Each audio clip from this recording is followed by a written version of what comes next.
வாசிப்போம். ஏசாயா தீர்க்கதரிசி புஸ்தகம் 34ஆம் அதிகாரம் 16ஆம் வசனத்தை எல்லாரும் சேர்ந்து வாசிப்போம்.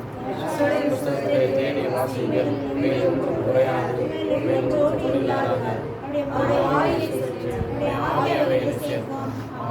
செபிப்போம். துதிக்கிற எங்கள் தேவனே ஸ்தோத்திரிக்கிறோம், செபிக்கிறோம். யாஷ்வா தேவனே உடைய பெரிய கிருபையினால் மிகுந்த இறக்கத்தினால இந்த நாளில் பரிசுத்த ஆவியானவர் என்னோடு இடைபெறும்படியாக பேச முடியாது செபிக்கிறேன். மோசையோடு பேசினவர், இதில் சாமனோடு அப்பா பவுலோடு பேசினவர், இது பிரங்காமோடு பேசினவர். கடைசி நாளில் இவரோடு கூட நீங்கள் பேசும் மறைவர் வெளிப்படுத்தினர். யாஷ்வா மெஸ்ஸியாவின் நாமத்தில் செபிக்கிறோம். ஆமென். நம்முடைய ஆண்டவரும் இரட்சகருமாகிய யாசுவா மெஷின் பரிசுத்தமான நாமத்திற்கு ஸ்தோத்திரம் உண்டாதாக.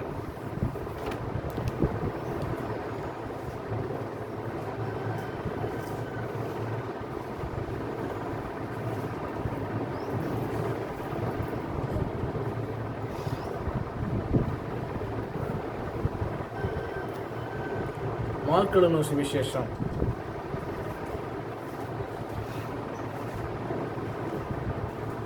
4வது அதிகாரம் 10 வாசிப்போம். அவர் தனித்திருக்கும் போது பன்னிரோடு கூட சூழ்ந்திருந்தவர்கள் இந்த ஓமை குறித்து அவரிடத்தில் கேட்டார்கள். தேவனுடைய ராஜ்யத்தின் ரகசியத்தை அறியும்படி உங்களுக்கு அருளப்பட்டது. புறம்பே இருக்கிறவர்களுக்கு இவைகள் ஓமைகளாய் சொல்லப்படுகிறது. குணப்படாபடிக்கும், பாவங்கள் அவர்களுக்கு மன்னிக்கப்படாபடிக்கும், கண்டும் காணாதவர்கள் போலவும் கேட்டும் உணாதவர்கள் போலவும் இருக்கும்படி சொல்லப்படுகிறது இப்படி சொல்லப்படுகிறது என்றார். இப்போ தேவனுக்கு அடுத்த காரியங்கள் இந்த பூமியில் எந்த அளவு முக்கியத்துவம் கொடுக்குறாங்க ஜனங்கள் அப்படின்னா இல்லை. என்ன செய்கிறாங்க? முக்கியத்துவம் கொடுக்கப்படுறாங்களா? தேவனை வைக்க வேண்டிய ஸ்தானத்தில் வைக்கிறாங்களா அப்படின்னா இல்லை. என்ன கிடையாது, இல்லை. சொல்லக்கூடிய இந்த வார்த்தையை நீங்கள் உள் வாங்கி கொண்டு, இதை கேட்கிற ஒவ்வொருவரும் உள் வாங்கி கொண்டு, நீங்கள் ஒரு நாளைக்கு நமக்காக சிலுவையில் அறையப்பட்டவருக்காக முழு இதயத்தோடு முழு ஆத்மாவோடு எவ்வளோ நேரம் நீங்கள் ஒதுக்குறீங்க அப்படின்னு நீங்கள் உங்களே கேள்வி கேட்டு பாருங்கள். அப்போ தெரியும் நீங்கள் புறம்பே இருக்கீங்களா உள்ளே இருக்கீங்களான்னு சொல்லி.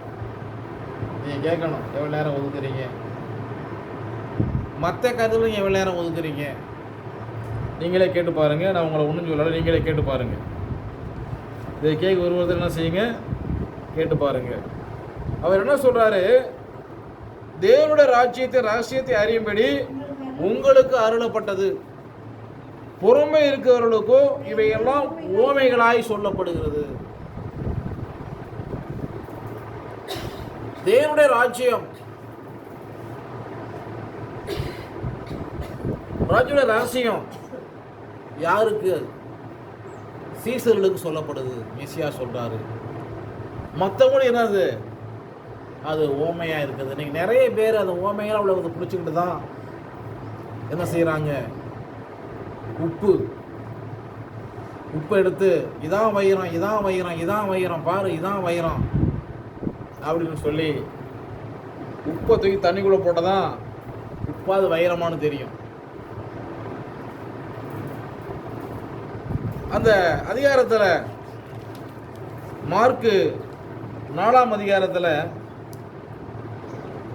அவர் என்ன சொல்றார்? 3ஆம் வசனத்தில், கேளுங்கள், விதைக்கிறவன் ஒருவன் விதைக்க புறப்பட்டான். அவன் விதைக்கையில் சில விதை வழியேறிய விழுந்தது. சில வித வழியேறியே விழுந்தது.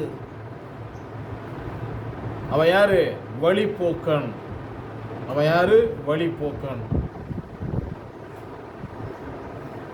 எங்கேனாலும் போவாங்க. அங்கே ஒரு திருச்சபை இருந்தால் உடனே போய் ஒரு மணி நேரம் உட்காந்துட்டு அதில் 10 நிமிஷம் உட்காந்துட்டு நெடுஞ்சாங்காரியாக விழுந்துட்டு பரவாயில்ல ஓய்வு நாள் முடிஞ்சிருச்சு உடனே போயிடுவாங்க. சொன்னாங்கன்னா பார்த்துட்டான், ரைட்டு திருப்தி ஆயிடுச்சு போகலாம். என்னது வழி அருகே எங்கனாலும் போவாங்க. இதை குறித்து வேதம் என்ன சொல்லுது? அவன் விதைக்கு சில விதை வெளியேறி விழுந்தது, ஆகாயத்து பறவைகள் வந்து அதை பட்சித்து போட்டது. வெளியேறியே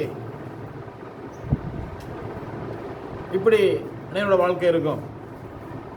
சில விதை அதிக மண்ணில்லாத கற்பாறை இடத்தில் விழுந்தது. வேதத்தை பற்றி ஆழம் கிடையாது, வேதத்தை பற்றி ஆழமான அனுபவம் கிடையாது. என்ன ஆயிடுச்சு?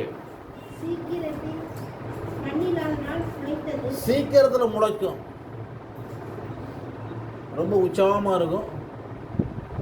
தமிழில் ஒரு பழமொழி உண்டு, வர வர மாமியார் கழுதை மாதிரி ஆனார்களாம். எப்படி? வர வர மாமியார் என்ன ஆகிட்டாங்களாம்? கழுதை மாதிரி ஆகிட்டாங்களாம். அதை மாற்றி சொல்லுவாங்க, வர வர மாமியார் கௌரவமாக இலக்கணத்தோட கவிதை மாதிரி ஆகிவிட்டாங்க, கவிதை மாதிரி ஆகிட்டாங்க அப்படின்னு. என்னவா அவங்க சொல்கிறத சொல்லிகிட்டு இருப்பாங்களா, இந்த மருமகள் அவங்க சொல்ல எதுவுமே கேட்க மாட்டாங்கண்ணா. அவங்க சொல்லுவாங்கண்ணா, காலைல பாத்திரம் விளக்கணும், காலைல குளிக்கணும், எண்ணெய் தேய்ச்சி குளிக்கணும், இடுவாசை கூட்டணும், தண்ணி தெளிக்கணும், சோறு கொண்டு போகணும்.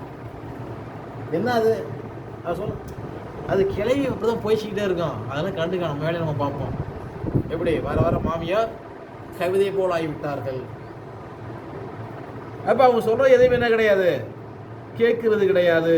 சில விதை அதிக மண் இல்லாத கற்பாயிடத்தில் விழுந்தது, அதற்கு ஆழமான மண் இல்லாததினாலே சீக்கிரத்தில் முளைத்தது. வெயில் ஏறின போது தீந்து போய் வேறில்லாமையால் உலர்ந்து போயிற்று. இப்படி வேறு இல்லாமையால் உலர்ந்து போயிற்று. சில விதை முள்ளுள்ள இடங்களில் விழுந்தது, முள் வளர்ந்து. சில விதை முள்ளுள்ள இடங்களில் விழுந்தது. நல்ல விதை தான், விதை மேல தப்பு கிடையாது. விதை தேவனுடைய வசனம். அந்த விழுகிற இடம் முள்ளு. என்ன சொல்லுவாங்க, அவங்க தடையாக இருக்கிறாங்க, இவங்க தடையாக இருக்கிறாங்க, அதை பண்ண இதை பண்ண, அதனால என்னால் வர முடியல, அந்த பிரச்சனை இந்த பிரச்சனை, அதெல்லாம் வந்து என்ன நெருக்குது. இதெல்லாம் என்ன செய்யுது? நெருக்கி போட்டது. சில விதை நிலத்தில் விழுந்தது, ஓங்கி வளர்கிற பயிராகி 1 30, 1 60, 1 100 பழம் தந்தது. சொல்லிட்டு எதுவுமே பொருள் சொல்லாம மெசியா சொல்றாரு, கேட்கிற காவலவன் கேட்கடவன் என்று அவர்களுக்கு சொன்னார். இப்ப விதை வந்து வருது, விதை விழுந்துருச்சு. விதை என்ன பண்ணிட்டு விழுந்துருச்சு. விழுந்த விதை அந்த விதைக்கு என்ன கிடையாது?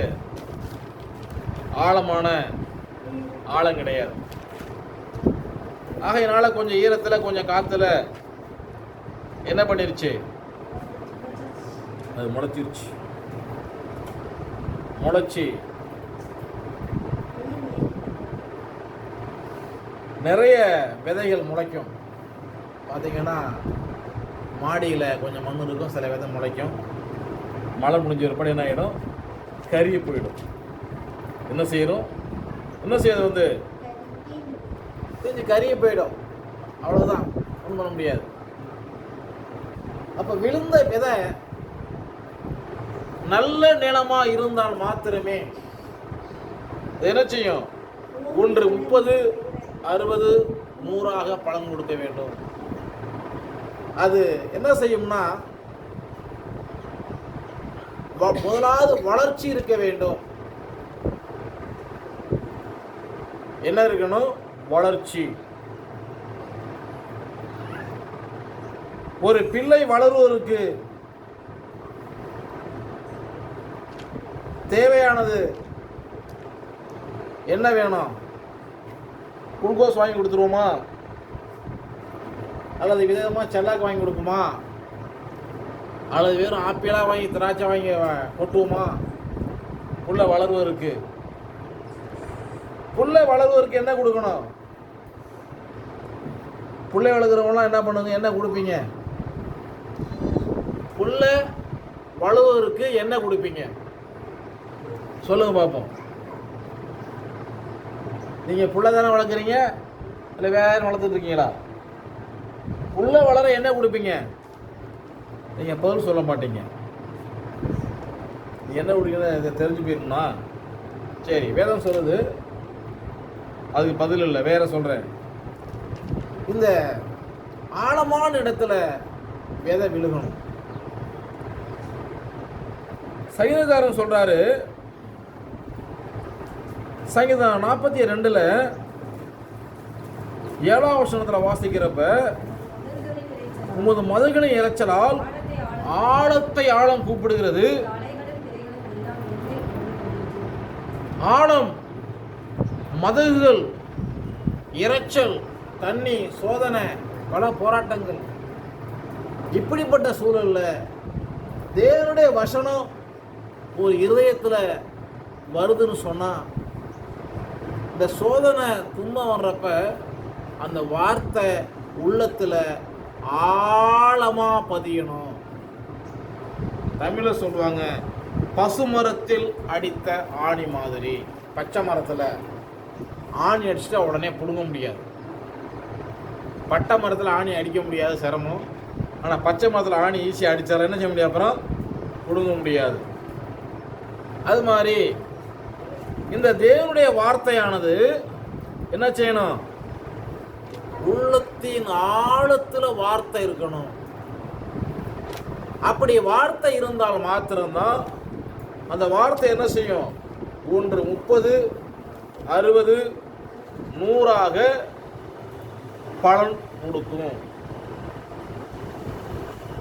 இல்லைன்னா சும்மா ஏனதானோ எப்படி போகணும், இல்லைன்னா கேட்பாங்க.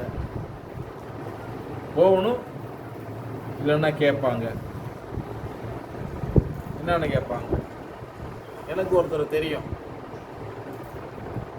சின்ன பிள்ளையில் செவத்து போகிறப்ப அந்த பாட்டி அப்பயே 90 100 வயசு இருக்கும். அது இறஞ்சா நான் இந்த வரை எனக்கு தெரியல. ஏன்னா நான் போகிறப்பெல்லாம் எப்போ அப்படி கண்ணாடி, எப்போ பேராண்டி எப்படி இருக்கிறாங்க, நல்லா இருக்கிறேன், நல்லா இருக்கிறியா, நல்லா இருக்கிறேன், என்னை கட்டி நல்லா இருக்கிறேன்னு சொல்லி நானும் உன்னை குளிப்பாட்டி விட்டேன் அப்படிங்க. அது என்ன பண்ணும்னா, செவத்து போகிறப்ப சொல்லும், நான் கேட்டு ஞாயிற்றுக்கிழமை ஒரு சந்தி அப்படிங்க. நான் ஞாயிற்றுக்கிழமை காலைல ஒரு வேளை சாப்பிட மாட்டோம், உபவாசம் இருப்போமா. அதுக்கு ஏளனமாக சொல்லும், நாய் கேட்டு ஞாயிற்றுக்கிழமை ஒரு சந்தி அப்படிங்க. எனக்கு அப்போல்லாம் தெரியாது. இது ஏன் இப்படி சொல்லுது? நம்ம நாயா நம்ம செவத்துக்கு போகிறோமா, அது அப்படி சொல்லுது. இது சொல்லிவிடாத என்ன பண்ணிடும், கையில் தட்டி வச்சுருக்கோம், அடிச்சு போடுவோம். அப்படிப்பான், தட்டி வச்சுருக்கோம், அடிச்சு போடுவோம். எப்படி என்னது இப்படியெல்லாம் பேசுகிறாங்க. இந்த வார்த்தை நமக்குள்ளே, தேவனுடைய வார்த்தை என்ன செய்யணும்? ஆழமா விழணும். வார்த்தை விழுந்துருச்சு, அந்த வார்த்தையை நம்ம ஆழத்துக்குள்ள கொண்டு போகணும். அந்த வார்த்தை என்ன செய்யணும்? வச்சு தியானிக்க வேண்டும். அந்த வார்த்தை என்ன செய்யணும்? தியானிக்கணும். அந்த வார்த்தை நமக்குள்ள வேர் விடணும். அது ஆழம் கொண்டு போகணும், ஆழத்தில் இருக்கணும். அப்போதான் என்ன செய்யும்? அந்த வார்த்தை பலன் கொடுக்கும். என்ன செய்யும்? பலன் கொடுக்கும். இல்லைன்னா என்ன செய்ய முடியாது? அந்த வார்த்தையால் எந்த ஒரு பலனும் இருக்க முடியாது.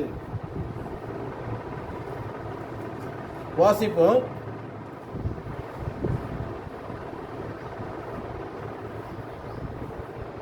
மத்தேயு சுவிசேஷம் 1ஆம் அதிகாரம் 20 வசனத்தை வாசிப்போம். மத்தேயு 1:20.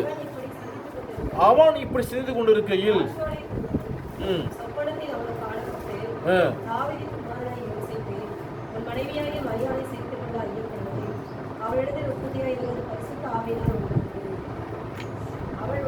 ஒரு இடத்துல கவனிங்க. சிந்தித்துக் கொண்டிருக்கையில் தேவனுடைய வார்த்தை யோசேப்புக்கு நேரா போகுது. அந்த வார்த்தை குறித்து அந்த மனிதன் சிந்தித்துக் கொண்டிருக்கிறார்.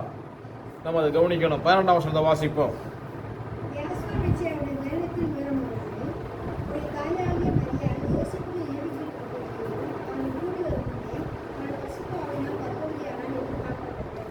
கூடி வரும் முன்னே மரியாள் கற்போதி ஆயிட்டாங்க.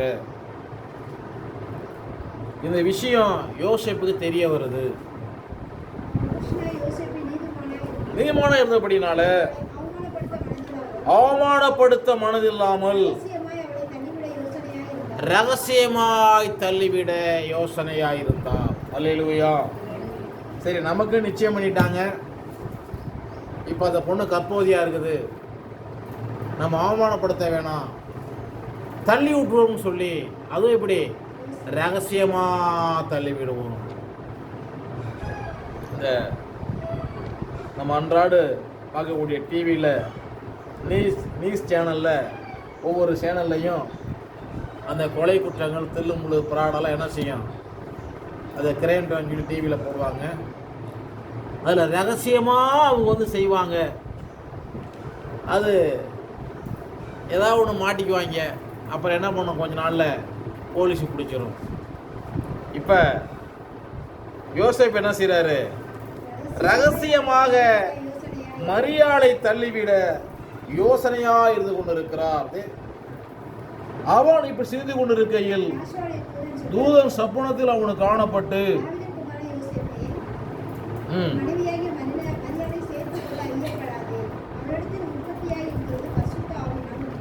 பரிசுத்த ஆவியினால் உண்டானது. இந்த சிந்திச்சுக்கிட்டு இருக்கார், என்ன செய்யலாம்.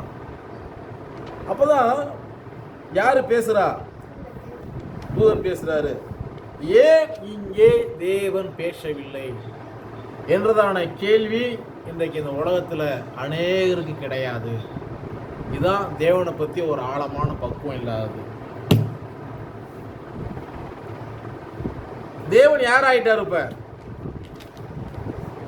தேவன் பரிசுத்த ஆவி ஆயிட்டார். பரிசுத்த ஆவியாக மரியாதை வயிற்றுக்குள்ள பிரவேசித்துட்டார். இப்ப தேவன் பேச முடியாது, அதனால அவருடைய தூதன் பேசுறாரு. அல்லேலூயா. இந்த ஒரு ஆழமான அனுபவம் ஒரு மனுஷனுக்குள்ள இருந்தாதான் அவங்க பலன் 30, 60, 100 பலன் பெற முடியும். அப்போட தூதன் பேசுறாரு, என்ன பண்ணாத மரியாதை தள்ளி விடாதேன்னு சொல்லி. அது மாத்திரமல்ல, பேரையும் சொல்றாரு. அவள் ஒரு குமாரனை பெறுவாள், அவருக்கு மெசியா என்று ஈப்ரு பைபிள் அப்படிதான் இருக்குது. மெசியா என்று தமிழ் பைபிளில் இயேசுன்னு போட்டிருக்குது, இங்கிலீஷ் பைபிளில் ஜீசஸ்ன்னு போட்டிருக்குது, ஈப்ரு பைபிளில் மெசியான்னு போட்டிருக்குது. அப்போ எது உண்மைன்னு நீங்கள் என்ன செய்யணும், ஆராய்ந்து பார்க்கணும். ஒரு மனுஷனுக்கே ஒரு பேர் தான் அவங்க ஆயப்பம் வைப்பாங்க. இவருக்கு பெயரு தேவனே என்ன செய்கிறாரு, பரிசுத்தாவியானவர் பேரை சொல்கிறாரு, தூதன் பேரை சொல்கிறாரு. என்னது, மெசியான்னு பெயரிடுவையாக. இந்த பேருக்கு தான் என்னது, ஏனெனில் அவர் தம ஜனங்களின் பாவம் நீக்கி அவரை ரட்சிப்பார். பாவ மன்னிப்புக்காக கொடுக்கப்பட்ட பெயர் தான் யாசுவா மெசியா. வேற ஒரு பேரை சொன்னா பாவ மன்னிப்பு கிடையாது. இதை கேட்கிற ஒவ்வொருவரும் நன்றாக அறிந்து கொள்ளணும். தமிழில் இப்படி தானே இருக்குது. யார் உங்களோட மொழிபெயர்த்து சொன்னது? மொழிபெயர்ப்பு வச்சுக்கோங்க, வாசிங்க, படிங்க. என்ன பண்ணுங்க, பெயரை மாற்றாதீர்கள், அவர் மாறாதவர். நம்முடைய தேவன் மாறாதவர். தேவதூதனால் பெயர் கொடுக்கப்படுது, மெஸ்ஸியா என்றதான பெயர். அந்த பெயரை மாற்றுவதற்கு பூமியில பிறந்த எந்த மனுஷனுக்கும் அதிகாரம் கிடையாது. மாற்றி தான் ஜோம் பண்ணுவோம். ஜோம் பண்ணுங்க, அங்கே போக முடியாது. எங்கே போக முடியாது? பரலோகம் போக முடியாது. வேதத்தை நல்லா ஆராய்ஞ்சு பாருங்க. வேதத்தை என்ன பண்ணுங்க? நன்றாய் ஆராய்ந்து பாருங்கள். இந்த வேத வசனம் என்ன உண்டு? நமக்கு என்ன உண்டு? நித்திய ஜீவன் உண்டு. இதை நம்ம சரியா ஆராய்ஞ்சு பார்க்கணும். வேதத்தை பற்றி நன்றாக ஆராய்ந்து பார்க்க வேண்டும். மார்க்கு சுவிசேஷம் 4ஆம் அதிகாரம் 20 வசனத்தை வாசிப்போம். வசனத்தை கேட்டு ஏற்றுக்கொண்டு 1:30 1:60 100 பலன் கொடுக்கிறார்கள். நிலத்தில் விதைக்கப்பட்டவர்கள். இப்ப மரியாளுக்கு தேவனுடைய வசனம் வருது, யோசேப்புக்கு வசனம் வருது. முதல் நாள் கொடுக்கப்பட்ட பெயரை தான் வைக்கிறாங்க. கடைசி வரையிலையும் அவங்க நிலைச்சிருக்கிறாங்க. இன்றைக்கு மரியாள் வயிற்றில் பிறந்தான உலக ரட்சகர் நம்முடைய தேவன். அந்த பெயரில் அந்த பெயரை சொல்லி கூப்பிடுகிற ஒவ்வொருவருக்கும் அவர் பாவ மன்னிப்பை கொடுக்கிறார். அல்லேலூயா. இதை யாரும் மறுக்க முடியாது. பேரை சொல்லி கூப்பிடணும். என்ன சொல்லணும்? பேரை சொல்லி கூப்பிடணும். என் பேரை சொல்லி கூப்பிட்டா நான் என்னன்னு கேட்பேன். பேரே சொல்லாமல் கட்சிக்கிட்டு இருந்தால் என்ன செய்யறது? என்ன செய்ய முடியாது. நமக்கு பலன் கொடுக்க முடியாது. சாதாரண மனிதர்களை இனம் அது பவுல் சொல்ல மாட்டோம். அடுத்த வசனம் வாசிப்ப 21. பின்னும் அவர் நோக்கி, விளக்கை தண்டின் மேல் வைக்கிறதற்கு அன்றி மரக்காலின் கீழாயிலும் கட்டிலின் கீழாயிலும் வைக்கிறது கொண்டு வருவார்களா? வெளிரங்கமாகாத அந்தரங்கமும் இல்லை, வெளிக்கு வராத மறைபொருளும் இல்லை. கேட்க ஒருவன் காதலமாக இருந்தால் கேட்கடவன். இப்போ கேட்கறது காது இருக்குதா அப்படின்னு மெஸ்ஸியா சொல்றாரு. கேட்கறது காது இருக்குதா? கேளுங்க. நல்லா யோசனை பண்ணி பாருங்க. அநேக புத்தகங்களை அநேகர் படிக்கிறாங்க. இந்த புத்தகம் யார் எழுதுனது? பேரை சொல்லுவாங்க. நாம் வைத்திருந்த பரிசுத்த வேதாகமம் யார் எழுதுனது? பரிசுத்த ஆவியானவர். அதை நம்ம ஆராய்ஞ்சு பார்க்கணும். இது மோசேக்கு யாரால் கொடுக்கப்பட்டது? தேவனால் நேரடியாக கொடுக்கப்பட்ட வேதாகமம். அதை ஒவ்வொரு பாஷையில மாத்துறாங்க. ரைட்டு, சந்தோஷம். படிக்க மாத்திக்கலாம். ஆனா பேரை மாத்தலாமா? என்ன செய்யக்கூடாது? பேரை மாற்றக்கூடாது. பேரை மாற்றக்கூடாது. மாத்திரம் என்ன செய்யும்? பொருள் மாறி போயிடும். அதான வாசிக்கிறோம். மத்தேயு 1ஆம் அதிகாரத்தில் 21ஆம் வசனத்தில், அவள் ஒரு குமாரனை பெறுவாள், அவருக்கு மெஸ்ஸியா என்று பெயரிடுவாயாக, ஏனெனில் அவர் தம் ஜனங்கள் பாவம் நீக்கி அவர் ரட்சிப்பார். தமிழ் பைபிளில் இயேசுன்னு போட்டிருக்குது. இயேசுங்கிற பேரும் தூதனால் கொடுக்கப்பட்டதா? என்னுடைய கேள்வி. இப்போ இன்டர்நெட் உலகமாயிருச்சு.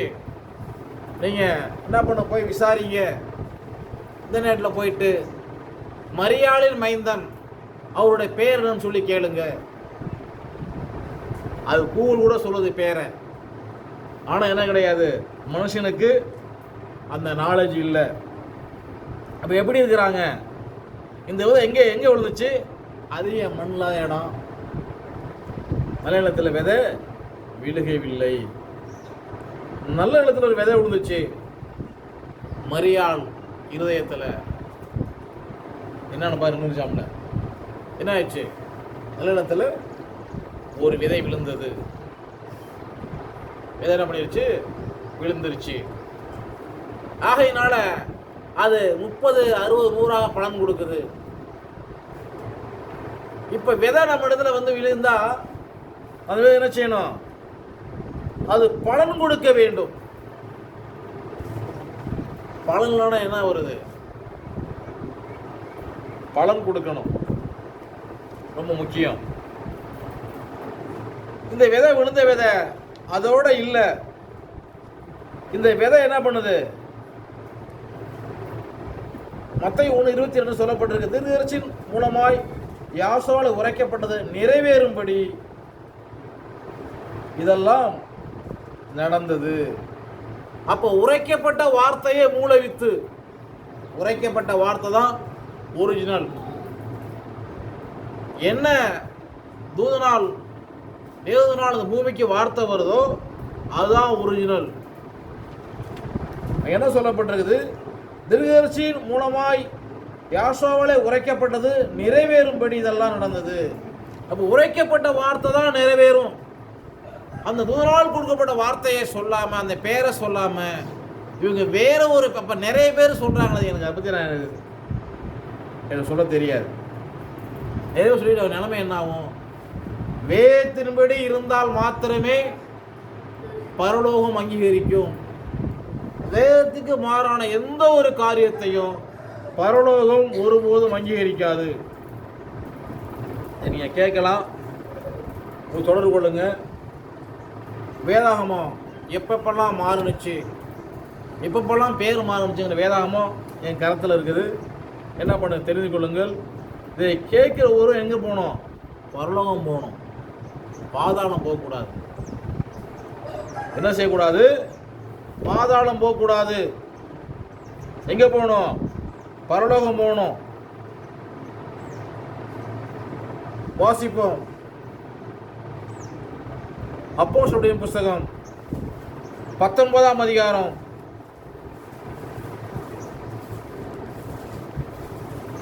34ஆம் வசனத்தை வாசிப்போம்.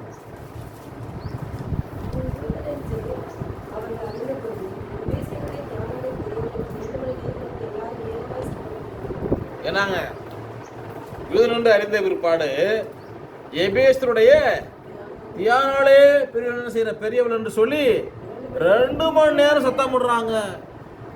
யூதேன்னு அறிஞ்ச பிற்பாடு அப்ப யூதர்களுக்கு எதிரான ஒரு மனநிலைமை உலகம் உள்ள இன்றைக்கு உண்டு, அன்றைக்கு உண்டு, இன்றைக்கு உண்டு. இதை தேவனுடைய நன்றாக அறிந்து கொள்ளணும். யூதேன்னு சொன்னாலே ஒரு எதிரான மனநிலை உண்டு. என்ன ஒரு பெரிய அநியாயம். ஆகையினால் என்ன செய்யறாங்க? 2 மணி நேரம் கத்துறாங்க. அப்போஸ்தலர் 20ஆம் அதிகாரத்துல 6ஆம் வசனத்தை வாசிப்போம்.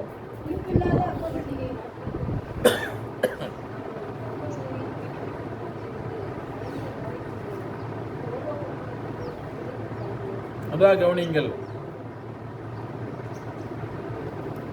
புளிப்பில்லாத அப்ப பண்டிகை. இன்னைக்கு ரெடிமேட் அப்பத்தை வச்சு கொடுக்குறாங்க. அது வேதம் அப்படி சொல்லப்பட்டிருக்கா? இல்லை, செய்கிற தவறான காரியம். ஒரு சின்ன தவறு பண்ணாலும் பரவலும் அங்கீகரிக்காது. அவ்வளோதான். அது அவுட். அந்த பிரமாணத்தின்படி செய்ய வேண்டும்.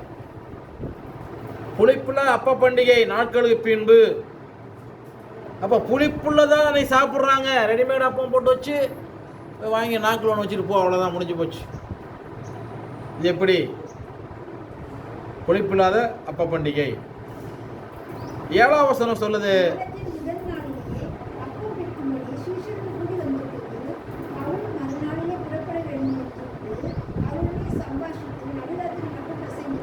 வாரத்து மூலம் என்ன செய்யறாரு? அப்பம் இருக்குதல். நடுராத்திரி வரையும் பிரசவம் பண்றாரு.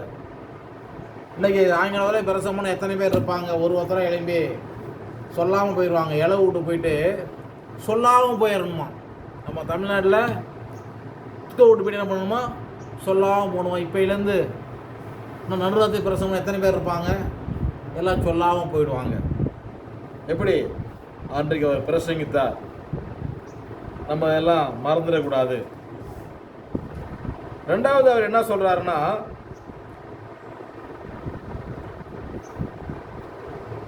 30ஆம் வசனத்தில்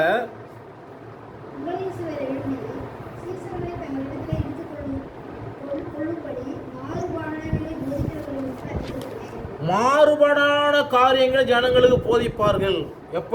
பவுல் நாட்களுக்கு பிற்பாடு. நீங்க அந்த அதிகாரத்தை முழுசா வாசித்து பார்த்தா தெரியும். என்னது? மாறுபாடான காரியங்களை போதிப்பார்கள். ரொம்ப தந்திரமான செயல். ரோமர் 10ஆம் அதிகாரத்தில்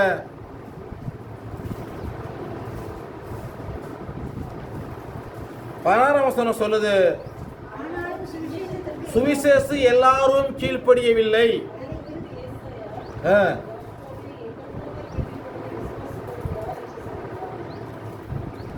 அவர் மூலமாய், தேவதூதன் மூலமாய் கேள்விப்பட்டதை விசுவாசித்தவர் யார்? ஆதலால் விசுவாசம் கேள்வினாலே வரும், தேவனுடைய வசனத்தினாலே வரும். தேவனுடைய வசனத்தின்படி விசுவாசிக்கிறவங்க எத்தனை பேர்? வசனம் இல்லாமல் விசுவாசிக்கலாம். அநேகம் சொல்லுவாங்க, ஜெபத்துக்கு வாங்க சொல்கிறாங்க. அப்படி இல்லைங்க, நான் அப்படிலாம் தப்பாக நினைக்காதீங்க, நான் தவறாமல் எல்லா கோயிலும் காலைல போய் விளக்கு போட்டு வந்துடுவேன் அப்படிங்கிறாங்க. தவறாமல் எல்லா கோயிலும் விளக்கு போட்டுருவாங்களாம். பரவாயில்ல, உனக்கு விளக்கு போட்டுருவாங்க, சீக்கிரமாக நான் மனசில் வச்சுக்கிட்டேன், உனக்கு சீக்கிரம் விளக்கு போட்டுருவாங்க. ஏன்னா அது தவறாமல் எல்லா கோயிலையும் விளக்கு போட்டுருவாங்களாம், உனக்கு சீக்கிரம் விளக்கு போட்டுருவாங்க. எப்படி? என்ன ஒரு பெரிய அநியாயம். தேவனுடைய வசனம் எங்க இருக்குது? இன்னைக்கு தேவனுடைய வசனம் எங்க இருக்குது? யாருக்குள்ள இருக்குது? அதை என்ன செய்யணும்? வெளியே கொண்டு வரணும். அந்த வசனம் வளர்ந்து 1 30 60 100 என்ன செய்யணும்? பலன் கொடுக்க வேண்டும். என்ன செய்யணும்? பலன் கொடுக்கணும். இந்த தேவனுடைய வசனம் வேதம் என்ன சொல்லுது?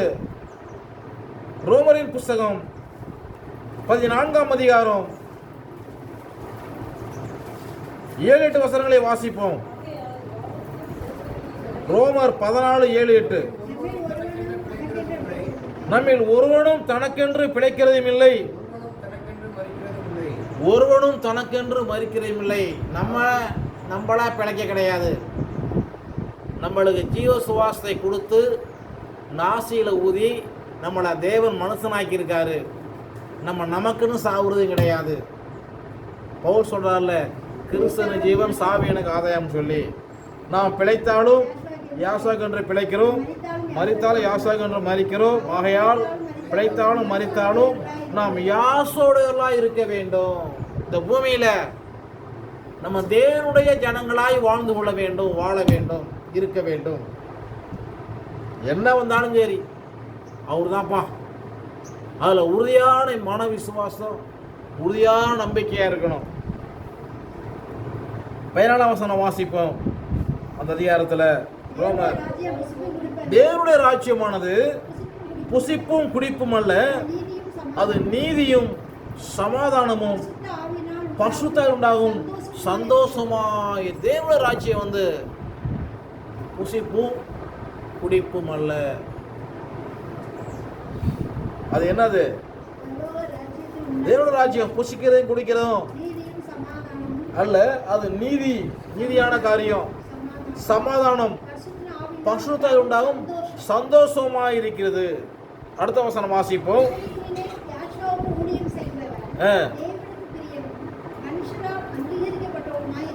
நாம் தேவனுக்கு பிரியம் உள்ளவர்களாக இருக்கணும், மனுஷரால் அங்கீகரிக்கப்படணும். நம்ம யாரு? மனுஷரால். முதலாவது தேவனை பிரியமுள்ள நபராக இருக்கணும். யோசேப்பு தேவனுக்கு பிரியமாக இருந்தான், மனுஷரால் அங்கீகரிக்கப்பட்டா, எகிப்துக்கு ராஜாவானார். பார்வோனுக்கு அடுத்ததா இருக்கார். நம்ம அதை கவனிக்கணும்.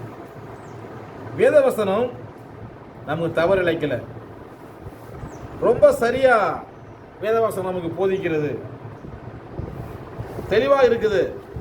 பெயரில் மாத்திரம் குளறுபடி, அதை நம்ம என்ன செய்யணும்? நம்ம திருத்திக் கொள்ளணும். நம்ம என்ன செய்யணும்? திருத்திக் கொள்ளணும். அதை நம்ம என்ன செய்யணும்? திருத்திக் கொள்ள வேண்டும். அப்படியே ஈடு பேர் அடிக்கக்கூடாது. ஒவ்வொரு பாஷையிலையும் எப்படி ஒவ்வொரு பேராக இருக்க முடியும்? அது தவறாச்சே. ஒவ்வொரு பாஷையிலையும் ஒவ்வொரு பேர்னா அவருடைய பேர் உண்மையான பேர் என்ன, அதை நம்ம சரியாக அறிந்து கொள்ள வேண்டும். 1 கொரிந்தியர் புஸ்தகம் 9ஆம் அதிகாரத்தில் 23ஆம் வசனத்தை வாசிப்போம். சுவிசேஷத்தில் நான் உடன் பங்காளியாகும்படிக்கு, அது சுவிசேஷத்திற்கு நம்ம உடன் பங்காளி ஆயிடணும். 4 சுவிசேஷங்கள் 5 சுவிசேஷங்கள் நம்ம சுவிசேஷம் என்ன ஆயிரணும்? உடன் பங்காளி ஆயிரணும். அடுத்து பந்தய சாலையில் ஓடுகிறவர்கள் எல்லாரும் ஓடுவார்கள், ஒருவனே பந்தயத்தை பெறுவான் என்று அறியீர்களா? நீங்கள் பெற்றுக்கொள்ளத்தக்கதாக ஓடுங்கள். எல்லாரும் ஓடுறாங்க பந்தய சாலையில், ஒருத்தன் தான் முதல் பரிசு பெறுவான். நம்ம என்ன செய்யணும்? பெற்றுக்கொள்ளத்தக்கதாக ஓட வேண்டும். நம்ம பெற்றுக்கொள்ளணும் அப்படின்னு ஓடணும். அப்படி ஓடுவதற்கு நம்ம என்ன தேவை? 25ஆம் வசனம் சொல்லுது, பந்தயத்துக்கு போராடுகிற யாவரும் எல்லாவற்றையும் இச்சையடக்கமாய் இருப்பார்கள், அழிவுள்ள கிரீடத்தை பெறும்படிக்கு அப்படி செய்கிறார்கள். அழிவில்லாத கிரீடம் நித்திய ஜீவன்.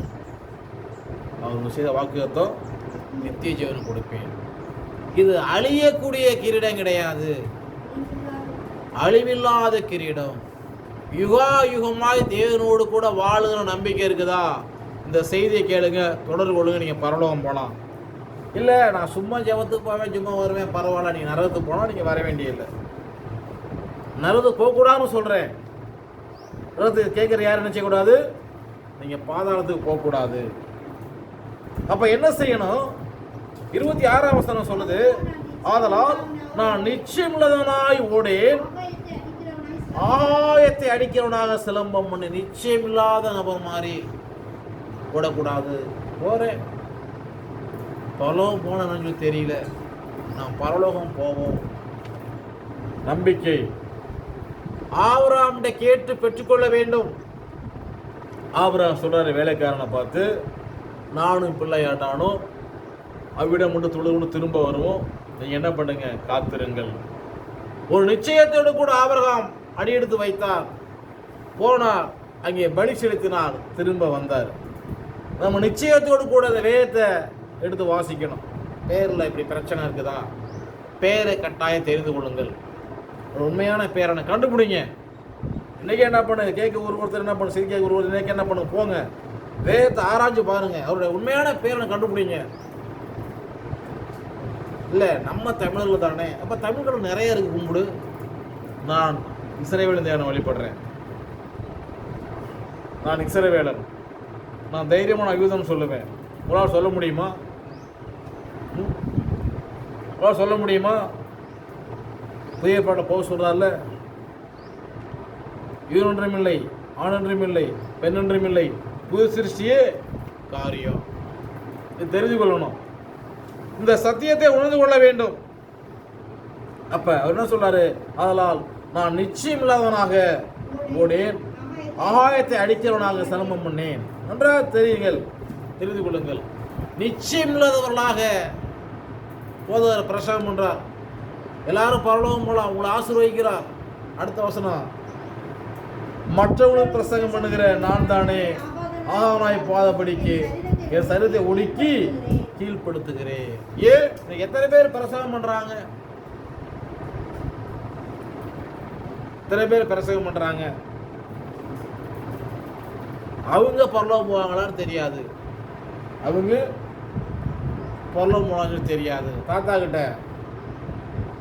வாங்கி வாங்கி இதோட பெரிய சர்ச்சா கட்டி வச்சிருக்காருல, தாத்தா இறக்கி வச்சாங்கல்ல, எல்லாம் இவர் கொடுத்த பணமா? தாத்தா ஆசைப்பட்டு இல்லாதவங்களுக்கு போய், சக்தி இல்லாதவங்களுக்கு போய் கொடுத்து கட்டினா பெரிய ஆளாக அவங்க வந்துடுவாங்கன்னு சொல்லிட்டு எல்லாம் கொடுத்துருக்காரு. அவர் ஞானஸ்தானமும் எடுக்கல, அந்த இடத்த அவர் வீடாக்கிட்டு போயிட்டார். அது இடத்துல என்ன பண்ணிட்டார் அவர்? வீடாக்கிட்டாராம். அதில் தான் ரொம்ப மன உளைச்சலானது. இன்னொரு கட்டி கொடுத்துருக்கார். அப்போ எல்லாம் பார்த்தேன், சரி பரவாயில்ல இருக்கட்டும்.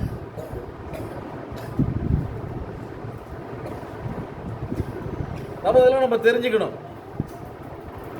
அப்ப நமக்கு என்ன,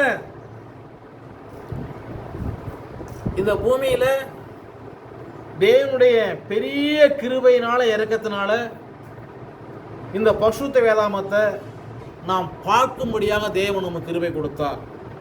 அதை வாசிக்கும்படியாக கிருபை கொடுத்தார். அதை படிக்கும்படியாக கிருபை கொடுத்தார். இப்போதைக்கு அவருடைய உண்மையான பேரை அறிந்து கொள்ளும்படியாக கிருபை கொடுத்திருக்கிறார். இந்த கிருபை எல்லார்ட்டையும் போய் சேரணும். இந்த கிருபை என்ன செய்யணும்? எல்லார்ட்டையும் போய் சேரணும். இது எல்லாத்துலேயும் போய் சேர்ந்துச்சா அப்படின்னா இல்லை, எல்லாத்துலேயும் போய் சேரலை. வாசிப்போம். 1 கொரிந்தியர் புஸ்தகம் 10வது அதிகாரம் 1 வாசிப்போம். இப்படி இருக்க சகோதரரே, நீங்கள் எவைகளை அறிய வேண்டியிருக்கிறீர்களோ, நம்முடைய பிதாக்கள் எல்லாரும் மேகத்து கீழாயிருந்தார்கள், எல்லாரும் சமுத்திரத்தின் வழியாய் நடந்து வந்தார்கள், எல்லாரும் மோசைக்குள்ளாக மேகத்தினாலும் சமுத்திரத்தினாலும் ஞானஸ்தானம் பண்ணப்பட்டார்கள். அல்லேலூயா. மேகம், சமுத்திரம், அக்னி ஸ்தம்பம், இதில் எல்லாரும் ஞானஸ்தானம் பண்ணப்பட்டார்கள். எல்லாரும் ஒரே ஞான போஜனத்தை என்ன பண்ணாங்க? புசித்தார்கள். எல்லாரும் ஒரே ஞான பானத்தை குடித்தார்கள். எப்படி எனில் அவரோட கூட சென்ற ஞான கண்மலையின் தண்ணீரை குடித்தார்கள். அந்த கண்மலை யாசுவா. தமிழ் பைபிள் கிறிஸ்துன்னு கிரேக்கத்தில் போட்டிருக்கு. வேறுபாடில் கிறிஸ்துவங்கள கிரேக்க வார்த்தை. கிறிஸ்தவங்களுக்கு தமிழன் தானே நீங்கள் கேட்குற யோசிக்கிறீங்க. நான் தமிழன் சொல்கிறீங்கல்ல, தமிழில் கிறிஸ்துக்கு என்னன்னு சொல்லி என்ன பண்ண கண்டுபிடிங்க? கிரேக்க வார்த்தை. அதாவது இதில் என்ன சொல்லப்பட்டிருக்கு? அந்த கண்மலை கிறிஸ்து கிரேக்க வார்த்தை. நீங்கள் தமிழேன்னு சொல்கிறதுனா இந்த கிறிஸ்துவ தமிழான்னு கண்டுபிடிங்க. அப்படி பேரை நீங்கள் வச்சுங்க. போயிட்டு என்ன பண்ணுங்க? நீங்கள் ஜாய் சான்று வாங்கி மத சான்று வாங்கி. நான் யாரும் சொல்கிறேன் குதிரப்பமாக பேசுகிறது. எங்களுக்கு வந்து இயேசுதானும் இருக்குது. இப்போ இயேசுங்கிற பேர் எப்போ வந்துச்சு? 1250 பிற்பாடு. ஈசூஸுங்கிற பேர் 1611. 750 பிற்பாடு தான் ஜீசஸுங்கிற பேர் வருது. இல்லை நீங்கள் அதே ஆராய்ச்சி பாருங்க. என்ன பண்ணாங்க? அந்த கண்மலை குடித்தார்கள். அந்த கண்மலை இந்த தமிழ் பைபிளில் கிறிஸ்துன்னு சொல்லப்பட்டிருக்கு. அப்போ தமிழ் படி தான் நான் இருப்பேன்னா தமிழில் ஒரு பேரை நீங்கள் என்ன பண்ண செலக்ட் பண்ணி வச்சுக்கொள்ளுங்க. அந்த பேரில் ஒரு மதத்தை குறிப்பிட்டுங்க. இன்னொரு மதமாக இருக்கட்டும் போட்டோம். எத்தனையோ மதம் பூமியில் இருக்குது. ஆனால் இது ஒரு மதமாக இருந்துட்டு போகுது. என்ன அநியாயம்! அப்படி இருந்தும் அவர்களில் அதிகமான பேர் தேவன் பிரியமாயிருந்ததில்லை. வனாந்திரத்தில் அழிக்கப்பட்டார்கள். நன்றாக கவனியுங்கள். நீ எந்த ஞானஸ்தானம் எடுத்தாலும் தேவனுக்கு பிரியமா இருக்கணும். உண்மையான நேமில் ஞானஸ்தானம் எடுத்து ஒரு பிரியமா இருக்கணும். இல்லைன்னா அன்றைக்கு வனாந்தரம் இந்த பூமியில் நீங்கள் அழிக்கப்பட்டிருவீங்க. பரலோகம் போக முடியாது. சொல்றாரு, அவர்கள் இச்சித்தது போல நாம் பொல்லாங்கனவைகளை இச்சியாதபடிக்கு திருஷ்டாந்தங்களாய் இருக்கிறது.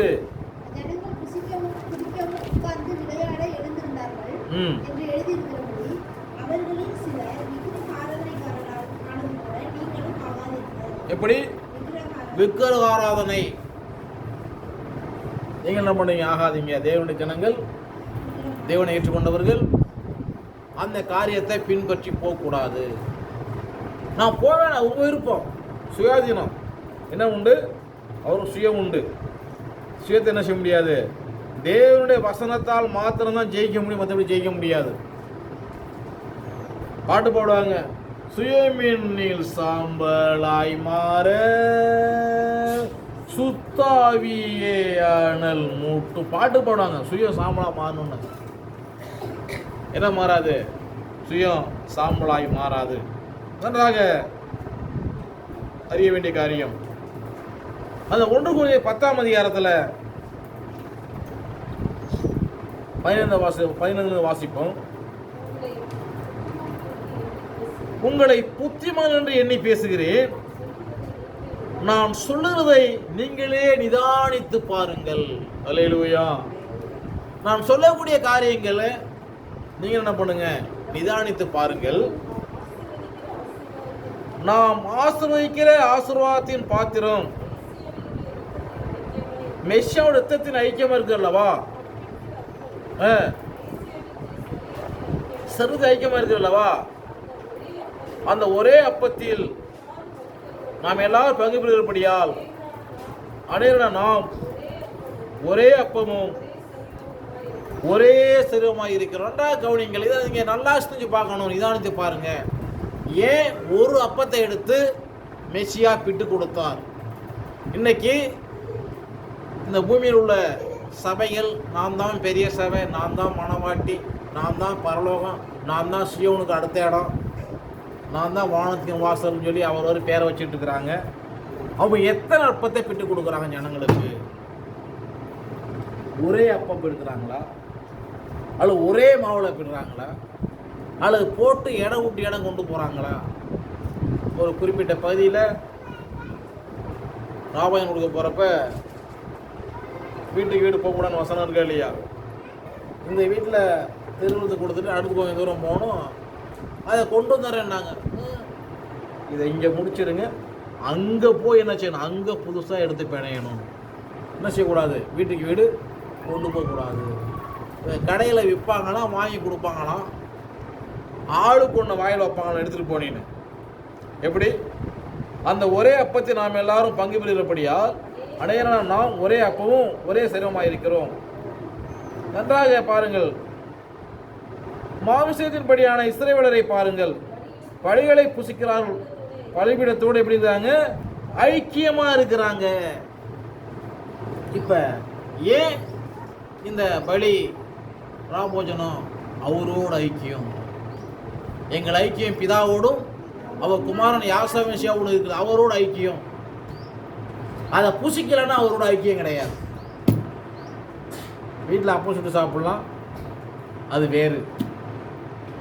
அந்த அப்பம் வந்து வேறு, இந்த அப்பம் வந்து வேறு. ஒரு அறவேக்காடு சொல்லுது, நான் அந்த தண்ணியோட ரத்தம் சொல்லி சாப்பிட்லாம், இதை கூட சாப்பிடலாம், ஒன்றும் நாங்கள் பரவலும் போயிடுவோம். கண்டிப்பாக போக வேண்டிய இடத்துக்கு என்ன பண்ணிடுவேன்? போய் சேர்ந்துருவேன். எப்படி? போய் இடத்துக்கு போய் சேர்ந்துருவேன். இப்போ மாம்சத்தின்படியான இஸ்ரவேலரை பாருங்கள், பலிகளை புசிக்கிற பலிபீடத்தோடு ஐக்கியமாக இருக்கிறார்கள். நம்ம ஐக்கியம் எங்கே இருக்குது? நம்ம ஐக்கியம் எங்கே இருக்குது? இந்த ஆழம் விதை எங்கே இருக்கணும்? ஆழமாக விழுந்ததான் ஐக்கியம் சரியாக இருக்கும். விதை என்ன எங்கே விழுகல? ஆழமாக விழுகல. இடம் கிடையாது, ஐக்கியம் கிடையாது. 20-21 வாசிப்போம். 20-21 அஞ்ஞானிகள் பலியிடுகிற வேளை தேவனுக்கு அல்ல, பேய்களுக்கே பலியிடுகிறார்கள். நன்றாக கவனிங்கள். அஞ்ஞானிகள். இப்போ அஞ்ஞான பெயரை சொல்லி நீங்கள் ஜெபம் பண்ணினாலும் அது யாருக்கு பலி? பேய்க்கு. அவ்வளோதான். நீங்களா ஒரு பேரை அவருக்கு வச்சுக்கிட்டு புதுநாள் பேர் கொடுக்கப்பட்டிருக்கு, மற்ற தெளிவாக இருக்குது. நீங்கள் எப்படி அவருக்கு இன்னொரு பேர் கொடுத்து அது நீ பேய்களுக்கு பலியிடுற? உன் ஆராதனை பேய்க்கு ஆராய்க்கிற, உன் ஆராதனை பேய்க்கு. மனம் திரும்பு. அடுத்து தேவன் நம்மளை பேய்களோடு ஐக்கியமாக இருக்க விரும்பல. பாடம் பண்ணக்கூடாது.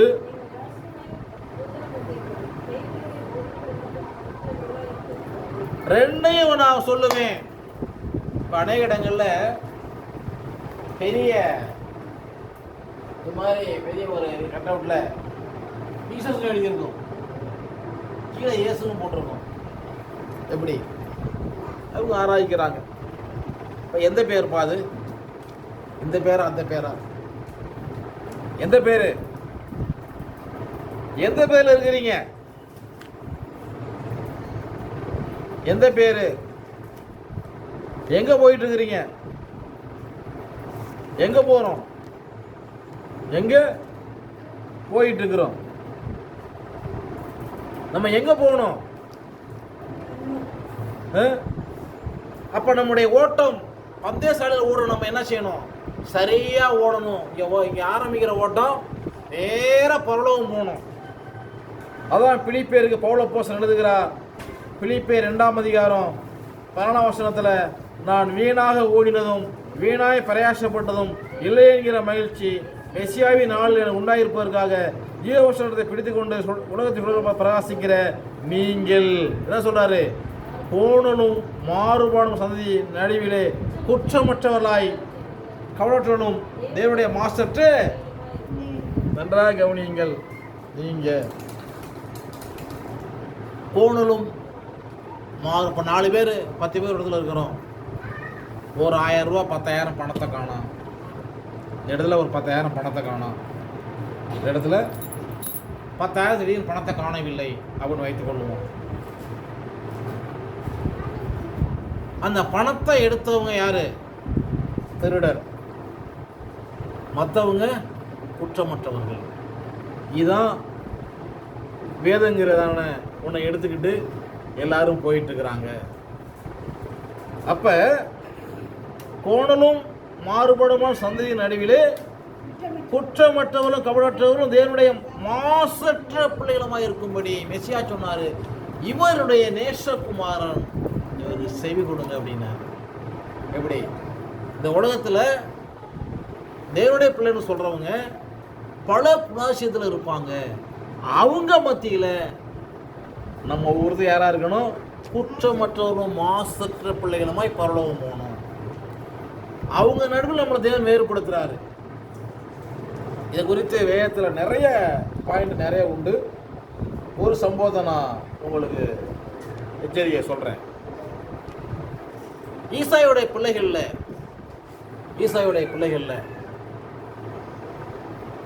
சாமுவேல் அபிஷேகிக்கும்படியாக தேவனுடைய வார்த்தையின்படி எனக்கு ராஜா அபிஷேகம் முன்ன நீ எழுந்து போன்னு சொன்ன ஒரு பாடு போறாரு. அவங்க சொல்றாரு ஈசாயிட்ட ஒருத்தனா வர சொல்ல ஒருத்தருமே இல்லை, இவர் யாரையுமே அவன் தெரிந்து கொள்ளலை. கடைசி வேற பிள்ளைகளுடைய இவ்வளவுதானா பிள்ளைங்க அவன் ஆடு மேய்ச்சிட்டு இருக்கிறான். இப்போ ஆடு மேய்க்கிறவன் அபிஷேகம் தேடி போனது வந்து ஒரு பாடு எழுந்தி வந்து அபிஷேகம் பண்ணிட்டார்.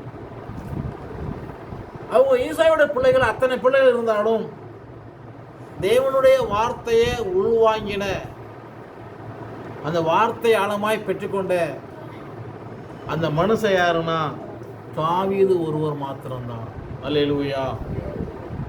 மற்றவங்களாம் பிள்ளை தான். இன்னைக்கு இருக்கிற சபையெல்லாம் சபை தான், இல்லைன்னு சொல்லலை. ஆனால் வார்த்தையை பெற்ற சபை தான் பரலோகம் செல்லும். அதான் மெசியா சொன்னார், புத்தி உள்ள 5 பேர், புத்தி இல்லாத 5 பேர். புத்தி இல்லாத 5 பேர், புத்தி உள்ள 5 பேர். புத்தி உள்ள 5 பேர் எடுத்துக்கொள்ளப்பட்டாங்க. புத்தி இல்லாதவங்க இப்போ வாங்க போனாங்க. மணவாளம் வந்துட்டாரு. என்னது பொண்ணை அழைச்சி மணவாளம் வந்துட்டாரு. அப்போ தான் என்ன செய்யணும்? சீப்பு எடுக்க போகிறானா சீவிரத்துக்கு. ஒரு பொண்ணு சேலை கட்ட போதான். அவர் அவசரத்தில் இருக்கார். சரி ஏதோ ஒரு பொண்ணை ஏற்றியா போகலான்னு போயிடுவாங்க. இப்போ கல்யாணத்துக்கு காத்திருந்த பொண்ணு என்ன செய்யாது?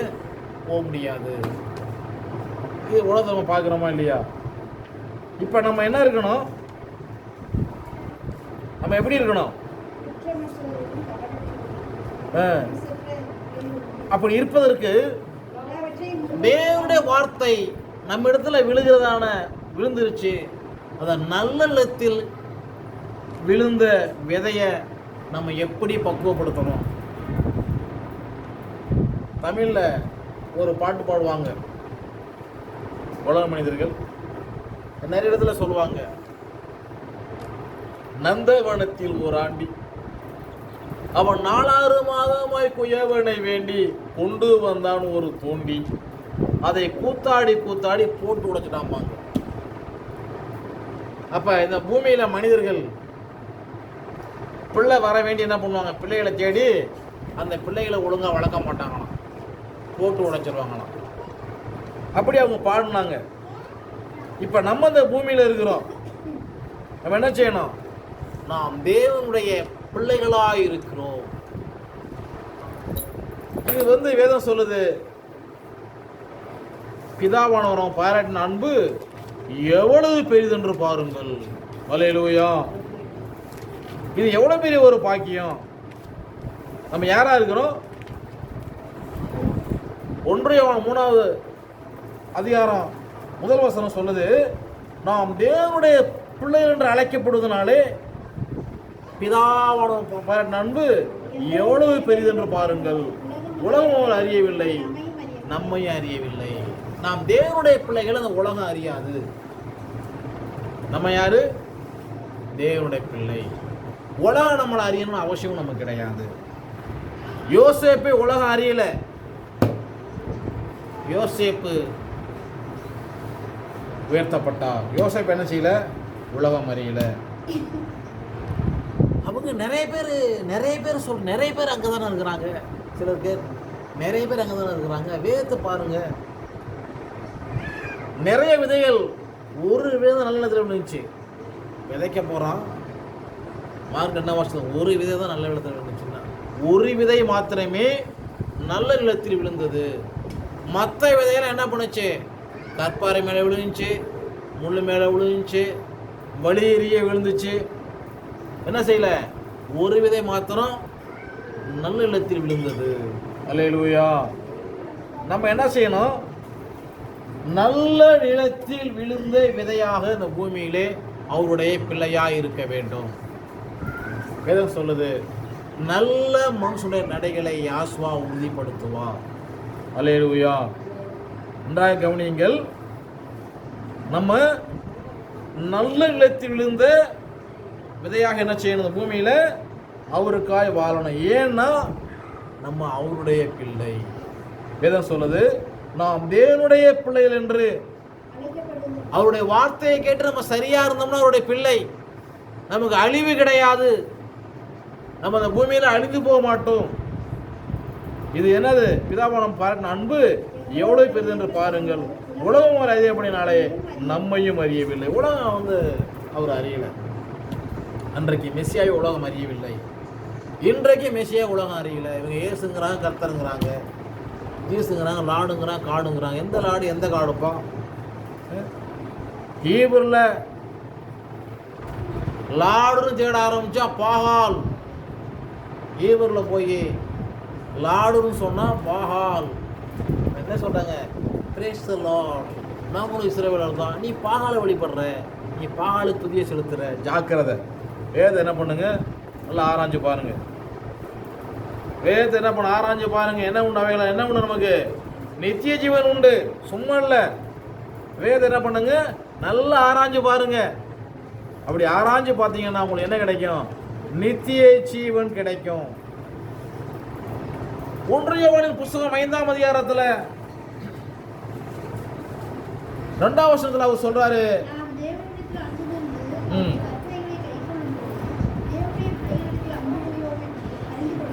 தேவனுடைய கற்பு நல்லெண்ணத்தில் விழுந்த விதையாக நாம் தேவனுடைய அன்பு கூர்ந்து அவருடைய கற்பனையை கை கொள்ளுறப்ப நாம் தேவனுடைய பிள்ளையிடத்திலே அன்பு கூறுகிறோம். நல்லெண்ணத்தில் விழுந்த விதை அவருடைய கற்பனை கட்டளையை கை கொண்டு வாழ்றப்ப நாம் தேவனுடைய பிள்ளையிடத்தில் அன்பு கூறுகிறோம். அல்லேலூயா. எதுக்கு நம்ம ஜெபம் பண்ணுறப்பெல்லாம் நம்முடைய தலைமை சபைக்கு ஜெபம் பண்ணுறோம், அப்போஸ்தலர் ஜெபம் பண்ணுறோம், நம்ம ஊழியர்கள் எதுக்கு ஜெபம் பண்ணுறோம், இது தமிழ்நாடு ஜெபம் பண்ணுறோம், எல்லாருக்கும் நம்ம எதுக்கு ஜெபம் பண்ணுறோம்? மெசியா சொன்னார்ல ஒரு வார்த்தை, நமது நாமத்துகளை என்னுடைய பேரை சொல்லி பிசாசவரோட என்ன செய்ய மாட்டான், எனக்கு எதையும் சொல்ல மாட்டான், அவனை தடுக்க வேணாம், விட்டுருங்க அப்படின்னாரு. ஒரு நாள் இவங்க மனம் திரும்புவாங்க, ஒரு நாள் இன்னொருத்தவங்க மனம் திரும்புவாங்க. சரி இருக்கட்டும், என்னைக்கா ஒரு நாளைக்கு என்ன திரும்பி பரலோகம் வந்தால் சரி. இந்த பூமியில் ஊழியம் செய்கிற யாரும் நமக்கு என்ன கிடையாது, எதிரி கிடையாது. இந்த பூமியில் சுவிசேஷம் அறிவிக்கிற யாரும் என்ன கிடையாது, நமக்கு எதிரி கிடையாது. நல்லா ஆராய்ச்சி பார்த்து என்ன பண்ணிடுவாங்க, ஒரு நாள் அவங்க யாசை மெசியாவை கண்டுகொள்வார்கள். ஆராய்ச்சி பார்க்கட்டும், நல்லா படிக்கட்டும், நல்லா ஜெபம் பண்ணட்டும், ஒரு நாள் என்ன செய்ய ஆராய்ச்சி பார்த்து என்ன செய்யட்டும், அறிந்து கொள்ளட்டும். என்ன செய்யட்டும், அறிந்து கொள்ளட்டும். 1 யோவான் 4ஆம் அதிகாரத்தில் 2ஆம் வசனத்தில் மெசியா சொல்றாரு,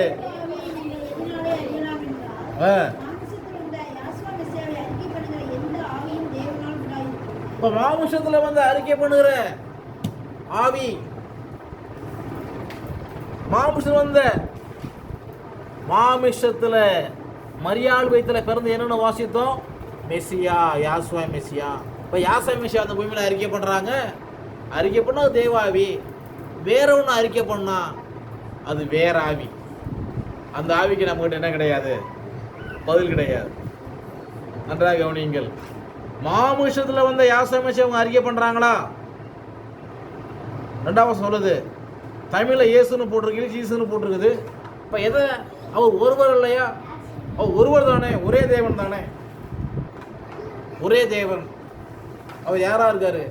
பிதாவா இருக்காரு, குமாராக பரிசுத்தாவியா இருக்காரு. மூவரும் ஒன்றாக இருக்கிறார்கள். இதை நம்ம சரியா பேரை அறிக்கை பண்ணணும்.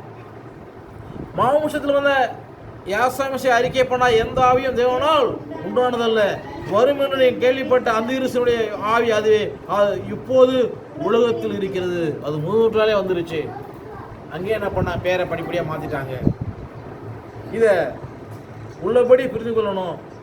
புரிந்து கொண்டு என்ன செய்யணும், நல்ல நிலத்தில் விதைக்கப்பட்ட விதையாக நாம் பழம் கொடுக்க வேண்டும். 4ஆம் வசனம் சொல்லுது, பிள்ளைகளே நீங்கள் தேவனால் உண்டாயிருந்து அவர்களை ஜெயித்தீர்கள்.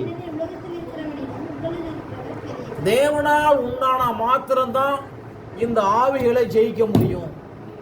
என்ன பண்ண முடியும்? தேவனால் உண்டான மாத்திரம்தான் இதை ஜெயிக்க சொன்னார்ல. என்ன அது? புறம்பேர் இருக்கிறவர்களுக்கு அருளப்படலை, உங்களுக்கு அருளப்பட்டது. என்ன சொன்னார் மெசியா?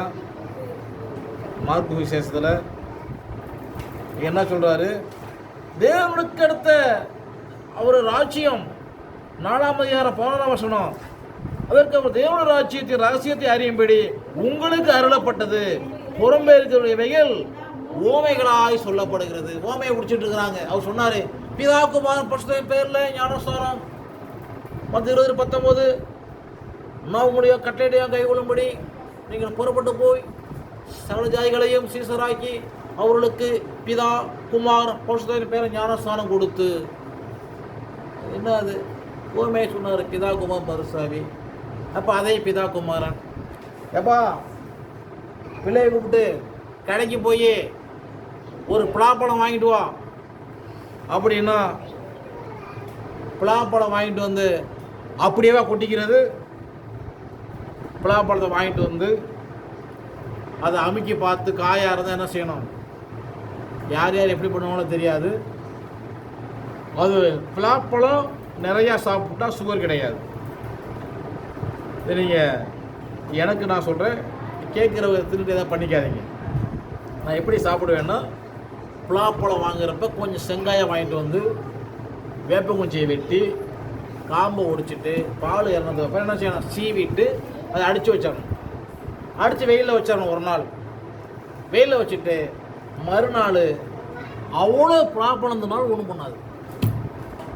ஆனால் நம்ம வாக்கு என்ன கிடையாது, பலாப்பழத்தை வாங்குவாங்க, எடுப்பாங்க, வேணும் சுகர் வந்துடும், எனக்கு 2 போதும் 3 போதும், ஃபுல்லாக சாப்பிட்டு என்ன கிடையாது. இதான் நம்ம ஆதி காலத்து முறை. ஏன் வேப்ப குஞ்சு அடித்து வைக்கிறது? சுகர் என்ன கிடையாது, அதில் இருக்காது. சுகரு அது முறிச்சிடும். வேப்ப குஞ்சு அடிக்க சுகரை முறிச்சிடும், சீக்கிரம் படுத்துடும், தொந்தரவு கிடையாது. சில சாப்பிட்டா வாந்தி வரும், வயிற்றால போது எதுவுமே பண்ணாது. அப்புறம் என்ன செய்யணும், பிளாவில் சாப்பிட்டுட்டு பிலா கொட்டையை சாப்பிட்றோம், சுட்டு சாப்பிட்றணும், எந்த பிரச்சனையும் கிடையாது. பாக்கி என்ன செய்யணும், தூக்கி மாநாடு போட்டால் மாடு சாப்பிட்றோம். இப்போ பிதாகுவான பசுத்தாவி பலாப்பழம் வாங்கிட்டு வந்து அப்படியே திங்கிறது கிடையாது. நெல் இந்த நடுறாங்க, விளையுது, நெல் அப்படியே சாப்பிட்றாங்க. நெல் அறுத்து அவிச்சு திரும்ப அரைச்சி அரிசி எடுத்து என்ன செய்கிறாங்க, அரிசி முன்ன ஓமைகளாய் சொன்னார். ஆனால் அதற்கு தேவனுடைய ராஜ்யத்தின் ரகசியத்தை அறியும்படி உங்களுக்கு அருளப்பட்டது. புறம்பேற்கிறவர்களுக்கு இவைகள் ஓமைகளாய் சொல்லப்படுது. அப்போ ஓமைகளாக இருக்குது அவங்களுக்கு. அவங்க என்னதான் சொன்னாலும் ஏசா சொன்ன மாதிரி அவங்க காதார கேட்டும் உணர மாட்டாங்க, அறிந்து கொள்ள மாட்டாங்க. ஓமை என்ன, அதை நம்ம என்ன செய்யணும், தெளிவாக வேதத்தை ஆராய்ஞ்சு பார்த்து தெரிந்து கொள்ள வேண்டும். என்ன செய்யணும், தெரிந்து கொள்ள வேண்டும். ஒரு பெரிய ஃபங்க்ஷன் நடக்குது, எல்லாரும் போயிருக்கிறாங்க. பிள்ளைகள்லாம் சாப்பாடு கொடு அப்படிங்கிற என்ன பண்ணுவாங்க, எல்லா பிள்ளையும் வரும். ஆனால் கொடுக்குறவங்க என்ன பண்ணுவாங்க, அவங்க பிள்ளைய ஃபஸ்ட்டு கூப்பிட்டு சாப்பாடு ஓரம் உட்கார வச்சுருவாங்க. ஏன்னா கடைசியில் இருந்தாலும் இருக்கும், இல்லாமலும் போயிடும். இதை நம்மளாம் ஆராய்ஞ்சு பார்க்கணும். ஆகையினால ரகசியம் யாருக்கு, புறம்பே இருக்கிறவங்களுக்கோ உள்ளே இருக்கிறவங்களுக்கோன்னா அது உள்ளே இருக்கிறவங்களுக்கு, புறம்பே இருக்கிறவங்களுக்கு ஓமைகளாக சொல்லப்படுது. ஜெபம் பண்ணுவோம், தீர்மானம் பண்ணுங்க, யார் புறம்பே இருக்கிறது யார் உள்ளே இருக்கிறது. தேவன் உங்களை ஆசீர்வதிப்பாராக. ஜெபிப்போம்.